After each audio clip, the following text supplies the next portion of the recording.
Chapter 1. The Edge of No Return. The Korean man doesn't scream when they push him.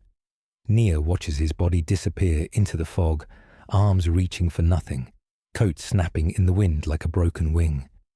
The sound comes 3 seconds later, a wet crack against rocks she can't see.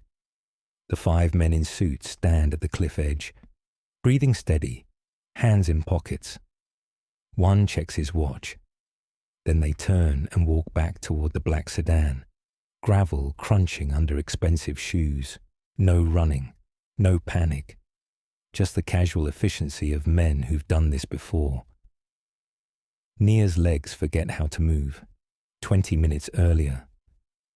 The fog had rolled in thick that night, swallowing the edge of the cliff behind Seabird Diner and turning the Pacific Ocean into nothing but sound. Waves crashing, wind cutting sharp, salt in the air mixed with something heavier, the kind of cold that makes people lock their car doors and keep driving. Nia Carter doesn't have that option. She carries 2 plates of lukewarm food across the gravel lot, legs shaking from exhaustion that sleep stopped fixing months ago. 28 years old and feeling 50. Her feet ache in shoes held together with duct tape. Her ribs hurt from a mattress that collapsed in September, because buying a new one meant not sending money to Oakland. Her younger brother needs dialysis. She needs to survive. The math never works. Before we continue, besties, please like and subscribe. It's the simplest way to support this channel and help these stories keep coming. We drop new, emotionally gripping stories every day just for you. And don't forget to comment where you're watching from and what time it is there. I'd love to see how far this story of love and destiny has reached. A black luxury sedan sits alone in the diner's back lot, engine still ticking warm.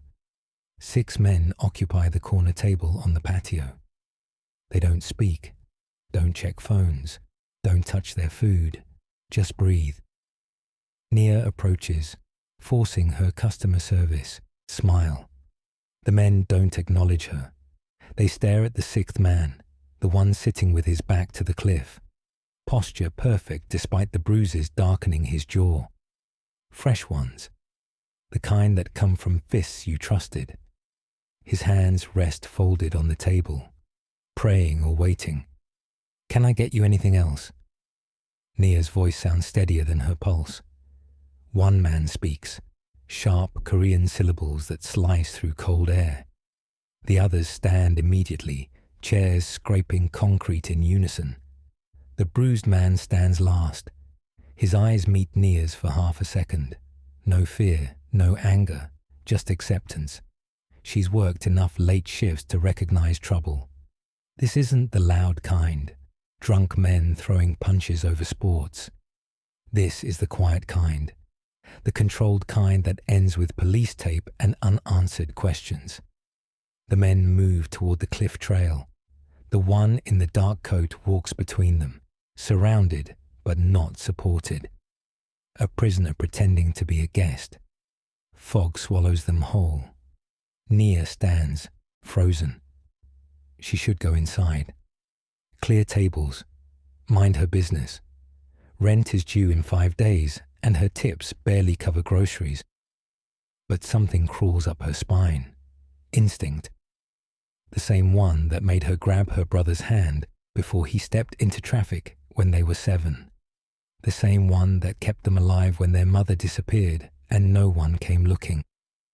She sets the plates down. "Carter, where you going?" the cook yells through the kitchen window. "Bathroom." Nia grabs her jacket and follows voices into the fog. Gravel crunches too loud under her feet. She stays low, moving between scrub brush and rocks, close enough to hear but far enough to disappear. The men speak Korean. She doesn't understand the words, only the tone, finality, cold calculation, a decision already made. Then one voice cuts through clearer, American accent beneath the fog. Make it look like an accident. Nia's feet move before her brain catches up. She follows the voices deeper into fog so thick it feels solid. Her heart slams against her ribs. Every instinct screams turn back. This isn't your business. You can't afford to get involved. But her legs keep moving. The trail narrows. Rocks jut up on both sides, forcing her to crouch low behind a boulder. Cold seeps through her jeans. Her breath comes too fast, too loud. She presses her hand over her mouth. The men stop 20 feet ahead at the cliff edge. Nia can barely see them through the fog, just dark shapes arranged in a half circle. The bruised man stands in the center, facing the ocean. Wind tears at his coat. He doesn't move, doesn't fight. He just stands there, waiting. You understand why this has to happen. The American voice again, calm, almost apologetic. The bruised man responds in Korean.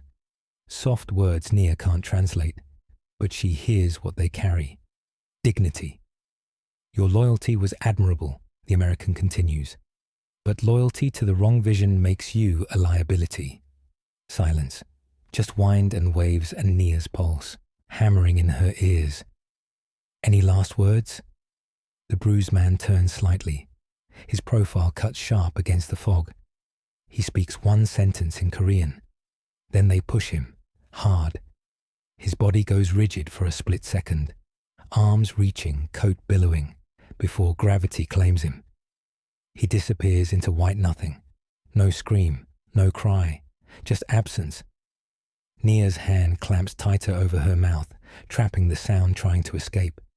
Her whole body locks. Can't breathe, can't think. The silence after the fall stretches too long. One of the men leans over the edge, squinting into fog. You see him? Current strong tonight. Body will be miles out by morning. Good, let's move.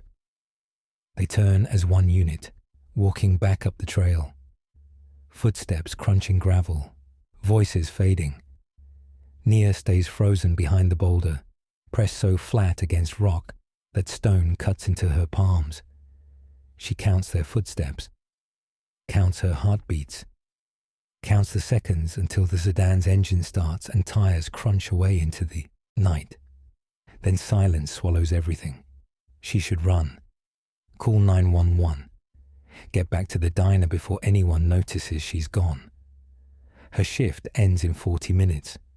She needs those tips, needs this job. But her legs push her forward instead, toward the cliff edge.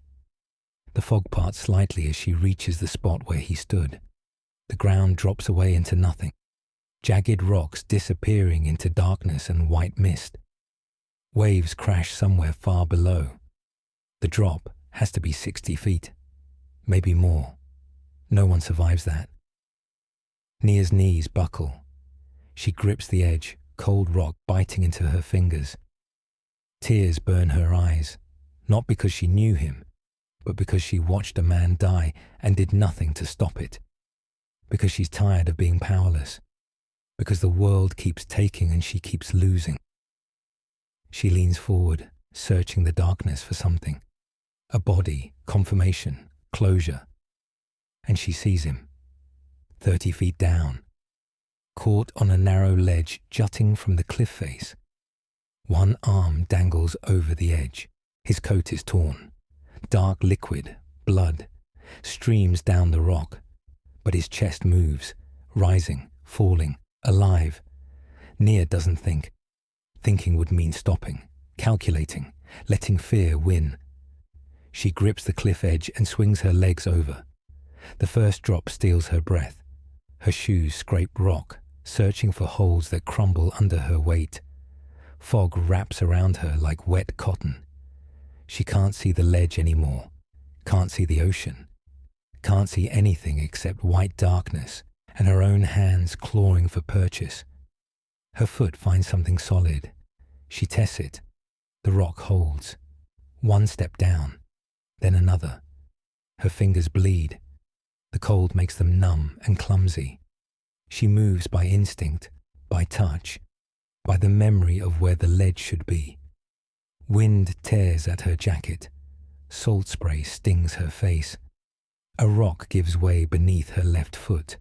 She slides. 10 feet of free fall before her body slams into the ledge.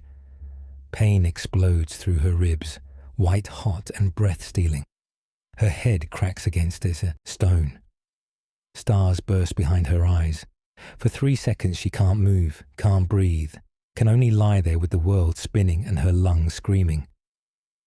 Then she hears him. A wet, rattling breath. Nia forces herself up. Her vision swims. Blood drips from somewhere. Her forehead maybe, or her split lip. She can't tell and doesn't care. The man lies 3 feet away, half his body hanging over empty space. She crawls to him. Up close, the damage is worse. His face is split open above his left eye. His coat is shredded, revealing a dress shirt soaked dark red. His breathing comes shallow and uneven, but his eyes are open, barely. They focus on her face. Confusion flickers across his features. Who are you? Why are you here? I got you, Nia whispers. Her voice cracks. I got you. She hooks her arms under his shoulders and pulls. He's heavy, dead weight. Her ribs scream. Her arms shake. The ledge is barely 4 feet wide. One wrong move and they both go over. She digs her heels into a crack in the rock and pulls harder. Inch by inch she drags him away from the edge. Her muscles tear. Her lungs burn. Tears stream down her face, mixing with blood and fog. She doesn't stop. Can't stop. Finally, his legs clear the drop.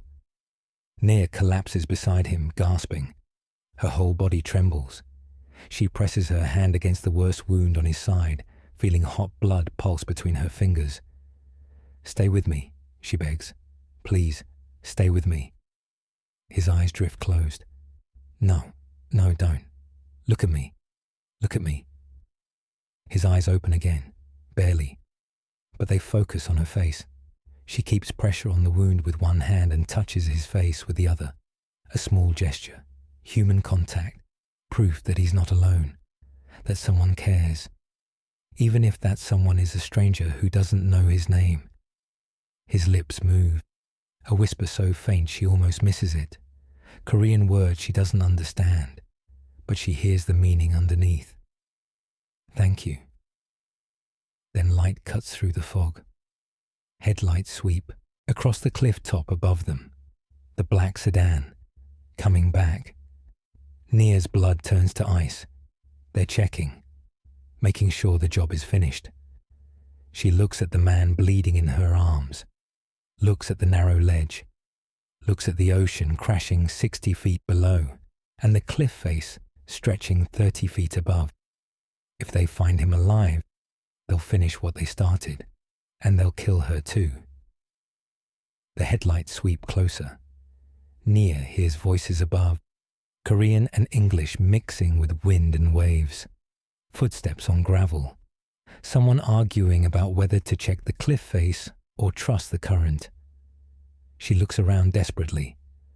The ledge stretches maybe 15 feet in either direction before narrowing to nothing. No caves, no overhangs, nowhere to hide except there. A shallow indent in the rock face behind where the man landed. Barely a crevice, but deep enough. Nia grabs his coat and pulls. He groans, a sound that cuts through her like broken glass. But she can't be gentle. Not now. She drags him toward the crevice, her ribs screaming, her hands slipping in his blood. I'm sorry, she whispers. I'm so sorry. She wedges him into the narrow space, pressing his body against the rock. Then she pushes herself in front of him, making herself a shield, her back against his chest. Her arms spread wide, covering as much of him as possible. His breath is warm against her neck, wet, rattling. The headlights brighten. Nia closes her eyes and presses her cheek against cold stone. Her heart beats so hard she thinks they'll hear it. Every breath sounds too loud, The blood on her hands is sticky and metallic. She can feel his pulse against her back, weak but present. See anything? A voice carries down from above. Too dark. Too much fog. Shine the light down there. A beam cuts through the mist, sweeping across the ledge. Nia holds her breath, doesn't move, doesn't blink. The light passes over the crevice, pauses, moves on. Nothing. He's gone. You sure? Check it yourself if you don't trust me. Silence. Long seconds where Nia's lungs burn and her vision starts to blur. Then, let's go. We have a cleanup schedule to maintain. Footsteps retreat. Engine starts. Tires on gravel fade into the distance. Nia still doesn't move. She counts to 100, then 200, making sure they're really gone, making sure this isn't a trick. Finally, when her legs start shaking so hard she can't hold herself up anymore, she stumbles out of the crevice. The man slumps forward. She catches him before he hits the ground, lowering him carefully back onto the ledge. His eyes are closed now, his breathing even more shallow than before. No, Nia says. Her voice breaks. No, you don't get to die. Not after I jump down here. Not after... She presses both hands against his wounds, trying to stop the bleeding. But there's so much blood. It soaks through her jacket sleeves, warm and slick. She doesn't have bandages, doesn't have supplies, doesn't have anything except her own body and stubborn refusal to let death win tonight. Stay with me, she whispers, begs. Please, just stay. She strips off her jacket and tears it into strips with shaking hands, wraps them around his torso as tight as she can, applies pressure, talks to him in a steady stream, nonsense mostly, anything to fill the silence, to pretend he can hear her. My name's Nia. I'm a waitress at that diner up there. I have a brother in Oakland. His name's Marcus, and he's 23, and he's the only family I got left. His chest rises, falls, rises again. But his eyes stay closed, and Nia realizes she's alone on a cliff in the dark, bleeding and trapped, holding a dying man who might already be gone. The cold sets in after midnight. Nia feels it sink into her bones, turning her fingers stiff and her teeth chattering uncontrollable. She wraps herself around the man's body, not for warmth exactly, but to keep him from going into shock, to share whatever heat they have left. His pulse beats, faint against her palm, still there, still fighting. That's it, she whispers. Keep fighting. The fog never lifts. It sits heavy and thick, blocking out stars and moonlight. She can't see more than 3 feet in any direction, just grey darkness and the sound of waves far below. She keeps talking, because silence feels like death waiting. Marcus, that's my brother. He used to be a runner, track star in high school, got scholarship offers and everything. Her voice cracks. Then his kidneys started failing senior year, just failing. No warning, no reason. She presses her forehead against the man's shoulder. I dropped out of college to take care of him. Someone had to. Our mum left when I was 15, never came back, never called, just gone. A bitter laugh escapes. Guess she taught me early that you can only count on yourself. The man's breathing hitches, then steadies. But Marcus, he's different. He's good, like genuinely good. Volunteers at a community centre on Saturdays, even though he can barely walk after dialysis. Reads to kids at the library. Makes people laugh when they're having bad days. Tears stream down her face now. He deserves better than me scraping together rent and medical bills. He deserves someone who can actually save him. She adjusts the makeshift bandages, checking for fresh bleeding. Her hands are numb. Everything is numb. I work 3 jobs. The diner pays the most because of late-night tips, but I clean offices on Tuesday and Thursday mornings, and I do data entry from home when I can stay awake. And it's still not enough. It's never enough. The words pour out now. Years of exhaustion and loneliness and fear that she's never said out loud to anyone. Sometimes I think about just giving up, letting the bills pile up, letting everything fall apart, because I'm so tired. I'm 28 years old, and I feel like I'm 80. My body hurts all the time. I can't remember the last time I slept through the night without nightmares about eviction notices or hospital debt collectors. She wipes her face with her sleeve. But then I think about Marcus, about how he smiles when I bring him food after dialysis, how he says, "I love you, sis," every time I leave the hospital, like he might not get another chance. And I can't quit. I can't let him down. Her voice drops to a whisper. So I jumped. I saw you falling and I just jumped. Because maybe if I could save someone, anyone, maybe it would prove I'm not completely useless. Maybe it would mean something. The man's hand twitches, just barely, but she feels it. "You're still in there," she breathes. "Good. That's good. Stay in there." Dawn starts to break somewhere beyond the fog. Grey light filters through just enough to see the man's face properly for the first time. He's younger than she thought. Maybe early 30s, strong features, the kind of face that looks carved rather than shaped. And even unconscious, even broken, there's something in him that refuses to quit, just like her. Voices drift down from above. Different voices. American accents. Someone shouts about a 911 call from a hiker who saw something on the cliff. Nia moves fast. She presses her hand against the man's chest one last time. "Someone's coming to help you," she says. "You're going to be okay." Then she finds handholds and starts climbing back up before the paramedics arrive. Because she can't afford to get involved. Can't afford the questions, the statements, the time off work. She reaches the top and slips into the tree line just as the ambulance lights cut through the fog. And she doesn't look back, because looking back means seeing whether he survives, and she's too afraid he won't. 2 days later, Nia loses her job. "You were distracted Sunday night," her manager says, not looking up from his clipboard. "Customers complained. Orders were wrong. You disappeared for 30 minutes during your shift." Nia stands in the office doorway, ribs still aching, hands still bandaged. She hasn't slept. Every time she closes her eyes, she sees the man falling, hears the wet crack of his body hitting rocks. "I had a personal emergency. We can't afford mistakes." He finally looks at her, cold, dismissive.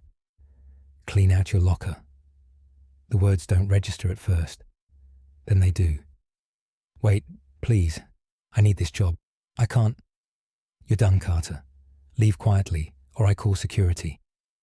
Nia walks out through the kitchen, past the cook who won't meet her eyes, past the new waitress already filling her section, out into the parking lot where fog still clings to the cliff edge like a ghost. She sits in her car for 20 minutes before she can make her hands stop shaking enough to turn the key. The drive home passes in a blur. Red lights, stop signs, faces in other cars living normal lives, where people don't jump off cliffs to save strangers who probably died anyway. Her apartment is dark and cold. Rent notice taped to the door, bright yellow, impossible to miss. Final warning: pay or vacate. She tears it down and throws it on the pile with the others. Inside, she collapses on the broken mattress and stares at the ceiling. Her body is one giant bruise. Her ribs scream with every breath. The cuts on her hands have started to scab, but they pull when she moves. And for what? She doesn't even know if he lived. The news reported nothing. No body found, no investigation. Like it never happened. Maybe she imagined the whole thing. Maybe exhaustion finally broke her brain and she hallucinated jumping off a cliff in the fog. Her phone buzzes. A text from Marcus. You coming by today? Miss you, sis. Nia stares at the message until her vision blurs. She can't tell him she got fired. Can't explain the bandages. Can't admit she threw away their survival for a stranger who's probably dead. She types back. Work's busy. Tomorrow for sure. Love you. The lie tastes like copper. She drags herself to the bathroom and stares at her reflection. Dark circles under her eyes. Split lip healing crooked. Bruises blooming purple across her collarbone. She looks like someone who lost a fight. And she did. Because the world doesn't reward people for being good. It punishes them. Takes their jobs. Takes their stability.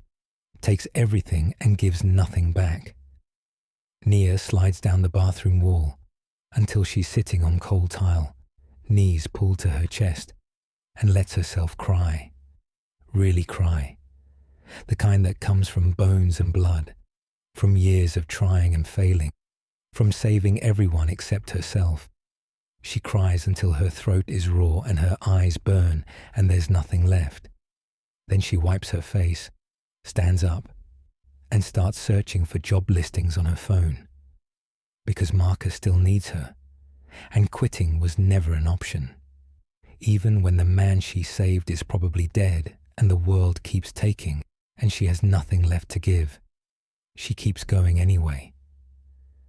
Min-seok wakes up to the smell of antiseptic and the sound of machines breathing for him. His eyes open slowly. White ceiling, white walls, the sharp beep of a heart monitor proving he's still alive even though he shouldn't be. Everything hurts. His side burns like fire. His head pounds. His left arm is wrapped so tight in bandages he can barely feel his fingers. But he's breathing. You're awake. A voice speaks in Korean, familiar. His second in command, Sung-jin, sits in the corner chair, looking exhausted. The doctors said you wouldn't make it through the first night. Min-seok tries to speak. His throat is sandpaper. Sung-jin stands and pours water, helping him drink. You fell 30 feet onto rocks. Compound fracture in your left arm. 3 broken ribs. Collapsed lung. Internal bleeding. They operated for 6 hours. Min-seok swallows. The others? Dealt with. Sung-jin's face hardens. They thought loyalty to your uncle meant more than loyalty to you.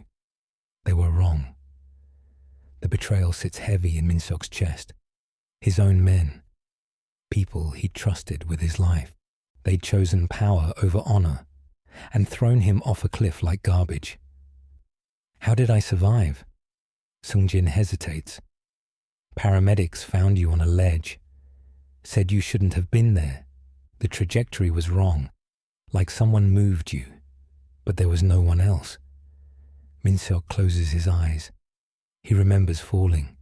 Remembers hitting the ledge and feeling his bones crack. Remembers deciding death wasn't the worst thing that could happen to someone like him. Then, a woman. Her face appears in fragments, dark skin, wide eyes filled with fear and determination, hands pulling him back from the edge, her voice whispering in English, begging him to stay alive. There was someone, Min-seok says quietly. Sir? A woman. She jumped after me, pulled me to safety, held me all night. Sung-jin frowns. The paramedics said you were alone. She left before they arrived. Min-seok tries to sit up and gasps as pain tears through his side. Find her. We don't know who. She worked at the diner, the one near the cliff. Min-seok's voice is rough but certain. Find her. Sung-jin nods and leaves. Min-seok lies back, staring at the ceiling. 34 years old, And he's built an empire on fear, on violence, on making people comply through threats and money and controlled cruelty. No one has ever helped him without wanting something. Not since he was a child in Busan watching his father get murdered over gambling debts. Not since he clawed his way to Los Angeles and built power from nothing. Not since he learned that kindness is weakness and trust gets you killed. But she jumped. A stranger who didn't know his name or his money or his power. She jumped off a cliff into darkness because she saw someone falling and her instinct was to save him. Not for reward, not for recognition, just because she could. Something cracks inside his chest. Not physical, deeper. He spent 15 years convincing himself that people are transactions, that loyalty is bought, that compassion is currency. She proved him wrong in 5 seconds. The door opens. Sungjin returns with a tablet. Nia Carter, 28. Waitress at Seabird Diner. No criminal record. Brother in Oakland with kidney failure. 3 jobs. Barely making rent. Min-seok studies her photo. The same woman from the cliff. Exhausted eyes. Tired smile that doesn't reach far enough. She was fired 2 days ago, Sungjin continues, for leaving her shift Sunday night. The night she saved him. She lost her job because of him. Min-seok feels something unfamiliar twist in his chest. Guilt. What do you want us to do? Min-seok looks at the photo for a long time. Nothing, he says finally. Not yet. Sir. She didn't save me for money. Approaching her with payment would insult what she did. He sets the tablet down. We do this differently. How? Min-seok thinks about the woman who held him while he bled, who whispered to him in the dark, who gave him hope when he'd accepted death. We give her back what she lost, quietly, anonymously. And then I figure out how to be worthy of what she gave me. 3 weeks later, Naya's life starts changing in ways she can't explain. It begins small. An email from the hospital in Oakland. Your brother Marcus Carter has been approved for priority placement on the transplant list. Financial obligations waived pending anonymous donor contribution. Nia reads it 3 times. 4. Sitting in her car outside the temp agency where she's cleaning offices for minimum wage. It doesn't make sense. She calls the hospital. They confirm everything. Someone set up a medical trust fund, covered Marcus's treatment costs, past, present, and future. Who? She asks. Who did this? The donor requested anonymity. I'm sorry. Nia sits in the parking lot until her hands stop shaking. Then she drives to Oakland and holds her brother while he cries. I don't understand, Marcus keeps saying. Who would do this? I don't know, Nia whispers. I don't know. But something in her chest, some instinct she doesn't trust, whispers. The man on the cliff. She tells herself that's impossible. He's dead, or he survived and forgot about her. Strangers don't change lives from hospital beds, but the help keeps coming. Her eviction notice disappears, replaced by a letter stating her building was purchased by a new management company and all outstanding debts forgiven. A job offer arrives via email. Administrative assistant position at a downtown firm. Better hours. Triple her diner salary. Full benefits. We were impressed by your application, the hiring manager says during the interview. Your work ethic and references are exceptional. Nia didn't apply for this job. She takes it anyway, because she's tired of questioning miracles. Min-seok watches from across the street as Nia exits her new office building. She looks different, healthier. The exhaustion in her face has eased slightly. She's wearing a professional dress, new but not expensive. The gyoshu, Kind someone buys when they're starting over and trying to believe things might work out. She stops at the corner and tilts her face toward the sun. Just for a moment. A small gesture, but it means everything. She's breathing again. The brother's transplant is scheduled for next month, Sung-jin says quietly beside him. Perfect donor match. Surgery team is the best on the West Coast. Min-seok nods, not taking his eyes off Nia. Her apartment building is now secure, Sung-jin continues. New management removed the previous landlord for code violations. Rent adjusted to fair market value. Good. The job is legitimate. We acquired the firm, but didn't interfere with operations. She earned the position based on qualifications. Min-seok finally looks away. And the neighborhood? Gang activity reduced by 70%. 2 dealers arrested. Youth programs expanded. All done quietly through community organizations. Everything Nia needed. Nothing that would make her suspicious. Min-seok has learned restraint over the past weeks. Learned that real power isn't controlling people. It's protecting them without chains. Giving them freedom instead of debts. She taught him that. Without knowing. Without trying. Do you want to approach her now? Sung-jin asks. No. Sir. She saved me without wanting anything in return. I won't ruin that by demanding gratitude. Min-seok straightens his coat. This isn't about possession. It's about... He stops. Sung-jin waits. Redemption. Min-seok finishes quietly. Across the street, Nia gets on a bus heading toward Oakland, toward her brother, toward a future that suddenly holds hope instead of exhaustion. She doesn't see the man watching her.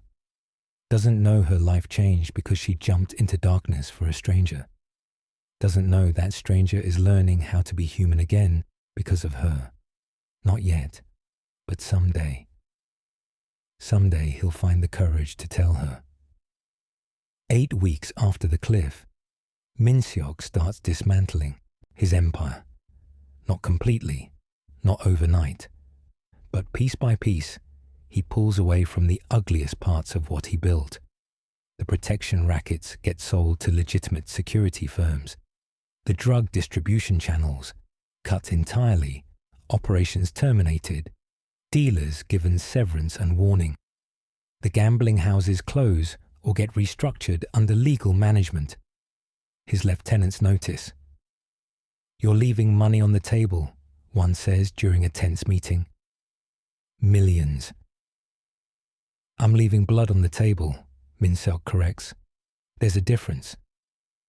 They don't understand. How could they? They didn't fall off a cliff. Didn't get saved by someone who expected nothing. Didn't spend weeks watching a woman rebuild her life while carrying scars from saving his. But Min-seok's uncle understands, and he's not happy. You've gone soft. His uncle's voice crackles through the phone. That's dangerous in our world. Our world is dying, Min-seok says calmly.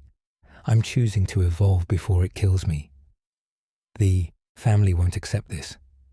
The family already tried to kill me once. I survived. They should remember that. Silence. Then, this conversation isn't over. The line goes dead. Sung-jin looks worried. He'll come for you again. I know. And? Min-seok thinks about Nia, about the way she jumped without hesitation, without calculating odds or weighing consequences. She just acted, because it was right. Then I'll deal with it, he says, but I won't go back to who I was. Nia stands outside Marcus's hospital room, watching through the window as nurses prep him for surgery. 3 months ago, she couldn't imagine this moment, couldn't let herself hope. The transplant list was years long, and they didn't have years.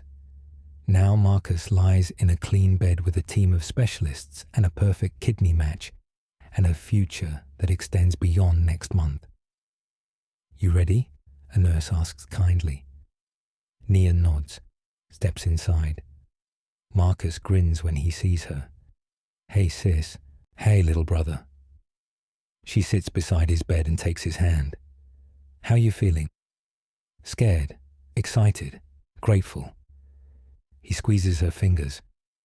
None of this would be happening without you. Nia's throat tightens. I didn't do anything. You worked yourself half to death for me. 3 jobs, no sleep, no life. His eyes shine. Someone saw that. Someone decided we deserved help. But you're the reason they cared. Nia doesn't know how to respond, because she thinks about the cliff, about the blood on her hands, about the man whose life she saved without knowing if it mattered. Maybe it did matter. Maybe that night changed more than she realized. I love you, she says instead. And you're going to crush this surgery. Marcus laughs. Damn right I am. The surgical team arrives. Nia kisses his forehead and steps back, watching them wheel him toward the operating room. He gives her a thumbs up before the doors close. She stands alone in the hallway, hands shaking. A man in an expensive coat stands near the elevator. Just another visitor. But when Nia glances over, their eyes meet. Just for a second. And something in her chest recognizes something in his. The fog, the cliff, the darkness, him. But he's already turning away, disappearing into the elevator before she can move. Nia stands frozen. Was it really him? Or just exhaustion playing tricks? She tells herself it doesn't matter. But deep down, in the place where instinct lives, she knows. Their story isn't finished. 6 months after the cliff, Nia sits in her new apartment watching sunrise paint the sky orange and gold. Marcus is home, healthy, laughing again, back to volunteering at the community center and reading to kids who remind him how close he came to never having a future. Her job is stable. Her bills are paid. For the first time in 10 years, she sleeps through the night without nightmares about eviction notices or hospital debt. She should feel grateful. She does feel grateful. But something sits, unfinished in her chest. A question she can't shake. Did he survive? She searched news articles, police reports, hospital records she shouldn't have access to. Nothing. No body found at the cliff. No John Doe matching his description in any morgue. He either survived and disappeared, or the ocean took him and she saved him for nothing. She tells herself it doesn't matter, that she jumped because it was right, not because she expected gratitude or closure. But late at night, she still sees his face, still feels his pulse under her palm, still hears him whisper words she didn't understand but felt in her bones. A knock on her door interrupts her thoughts. Nia opens it without checking the peephole, still learning that safety is something she can afford now. A man stands in the hallway, expensive coat, sharp features, eyes that carry weight and history, the man from the cliff. Nia's breath catches. You're alive, he finishes. His English is perfect, accent barely noticeable, because of you. She doesn't know what to say, what to feel. He's standing in front of her, real and breathing and not dead, and her brain can't process it. May I come in? He asks gently. She steps back. He enters, moving carefully, like someone whose body still remembers breaking. They stand in her small living room, morning light streaming through windows, and for a long moment neither speaks. I'm Min-seok, he says finally, and I've spent 6 months trying to figure out how to thank someone who saved my life without expecting anything in return. You don't owe me. I owe you everything. His voice is quiet but certain. The medical fund, the job, the apartment, your brother's surgery, all of it. Nia's legs forget how to work. She sits down hard on the couch. That was you? You lost your job because of me. your stability. I couldn't let that stand. But why? Her voice breaks. Why not just say something? Why hide? Min-seok sits across from her, keeping distance between them, respectful. Because what you did was pure, selfless. I didn't want to corrupt it with obligation or debt. I wanted to give you back your life, not buy your gratitude. Tears streamed down Nia's face. I thought you died. I thought I jumped for nothing. You jumped for everything. He leans forward slightly. I've spent 15 years believing people only act out of self-interest. That compassion is weakness. You proved me wrong in 5 seconds. I'm not special. You are. His eyes hold hers. You saw a stranger falling and your first instinct was to save him. Not calculate risk, not consider consequences. Just save him. He swallows hard. That changes a person. It changed me. Nia wipes her face. So now what? Now. Min-seok stands, buttoning his coat. Now I spend the rest of my life trying to be worthy of what you gave me, and hoping that someday, when I've earned it, you might let me know you better. He moves toward the door. Wait. Nia stands. That's it? You just leave? He pauses, hand on the doorknob. You saved me without asking for anything. I won't pressure you for more than you want to give. And if I want you to stay? Min-seok turns. Something shifts in his expression. Hope, uncertainty, the vulnerability of a man who's forgotten how to ask for things he actually wants. Then I stay, he says simply. Nia looks at the stranger who isn't a stranger, the man she jumped into darkness for, the man who spent months protecting her from shadows. 2 lives changed by one choice on a foggy night. Stay, she says. And he does.